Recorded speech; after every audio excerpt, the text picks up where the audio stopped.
İyi günler arkadaşlar. Kanalımıza hoş geldiniz. Yepyeni bir video ile karşınızdayım.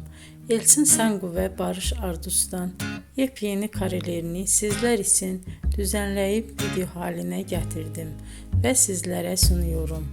Umarım beğenirsiniz. Elçin Sangu ve Barış Ardus Kiralık Aşk dizisinde birlikte rol almış ve herkes tarafından çok beğenilmiştiler.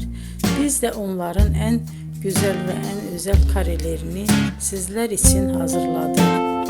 Videoların devamını istiyorsanız kanalımıza abone olup sona kadar izlemeyi unutmayın. Hoşça kalın. Bizden bu kadar.